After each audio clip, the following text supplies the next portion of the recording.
हौंसते हुए प्रफुल्ल जी 5 साल के पोते का हाथ पकड़े जल्दी जल्दी चले जा रहे हैं।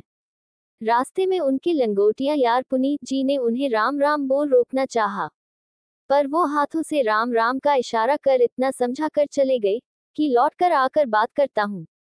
पोते को स्कूल के गेट पर छोड़ अपने कांधे पर टांगे उसके बैग और बोतल आया को पकड़ा दिया। पोता नमस्ते दादू, बाय दादू बोल आया का हाथ पकड़ स्कूल के अंदर चला गया। अभी भी प्रफुल्ल जी वहीं खड़े पोते को तब तक निहारने में लगे हुए थे जब तक वो उनकी आंखों से ओझल नहीं हो गया। फिर चैन की सांस ले वो पलट कर लौटने लगे। तभी स्कूल के प्रिंसिपल गाड़ी से उतरे। बोले, गजब की फुर्ती है आप में इस उम्र में भी। रोज देखता हूँ, हमेशा टाइम पर पहुंचाते हैं पोते को।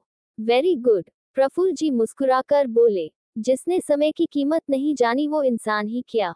समय का पाबंद होने से ही आदमी कुछ बन सकता है। जानवर भी हर काम समय पर करते हैं मास्टर जी। हम तो इंसान हैं। जी बिल्कुल सही कहा आपने। प्रिंसिपल से राम राम बोल प्रफुल्ल जी लौट चले। रास्ते में दिए गए वादे अनुसार वो दोस्त के पास पहुंचे, कुर्सी पर बैठे। और बता प्रफुल्ल, सेहत कैसी है तेरी? घर पे बहू बेटा, भाभी जी के जाने के बाद तो बड़ा अकेलापन महसूस करता होगा ना तू? बहू बेटे का व्यवहार भी बदल गया होगा। कैसे जीवन काट रहा है अकेले? पुनीत जी पैरों पर पैर रखे बोले। अकेला कहाँ हूँ मैं यार। पोता पोती, बहू बेटे से भरा हुआ घर, उनको पढ़ाने घुमाने फिराने में ही दिन कब कट जाता है पता ही नहीं चलता। हाँ कभी कभी याद आ जाती है रमा की, पर इस संसार से जाना तो सभी को है, किसी को पहले किसी को बाद में। वो तो जब से ब्याह के आई बस यही बोलती थी, मैं आपसे पहले जाऊंगी सुहागन बनकर इस दुनिया से लाल साड़ी में।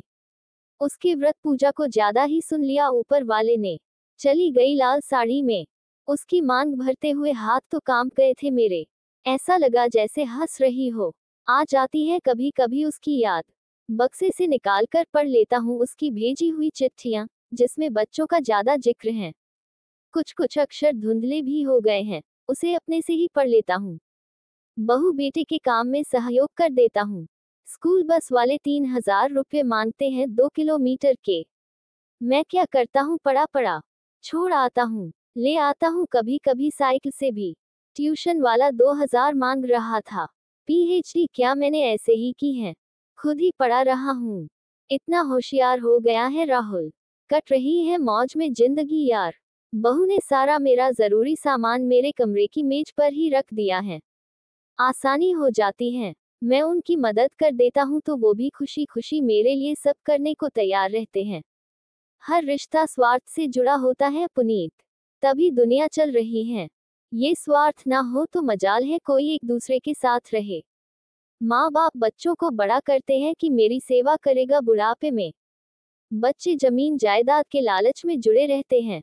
प्रेम भी तो एक स्वार्थ का ही रूप है। बस अब तो यही कामना है मुरली मनोहर से कि बिस्तर ना पकड़ाए, ऐसे ही चलते फिरते उठा ले, किसी को कोई तकलीफ ना दूं। वाह, तूने तो दिल जीत लिया यार। काश सब इसी तरह बुढ़ापे को लेकर दुखी ना हो। चलता हूँ पुनीत, बहू इंतजार कर रही होगी। चाय तो पीता जा, बहू ने चढ़ा दी होगी। दिल दुखेगा उसका। चाय नाश्ता सब तैयार रखती हैं, किसी दिन शाम को पीता हूँ। खुश रह मस्त रह। राम राम। राम राम। आराम से जा। पता नहीं उस दिन सरस्वती थी क्या प्रफुल्ल जी की वाणी में। शाम को ऐसे सोए कि उठे ही नहीं। बिना किसी को परेशान किए मुरली मनोहर का नाम लेकर विदा हो गए। उम्र भी कोई कम नहीं थी, खैर 80 साल के थे प्रफुल्ल जी। आज भी पुनीत जी अपने लंगोटिया यार को याद कर आंखें नम कर लेते हैं। सोचते हैं प्रफुल्ल जैसे ही मैं चला जाऊं, पर जो जितनी उम्र लिखा कर आया है उतना ही तो जिएगा।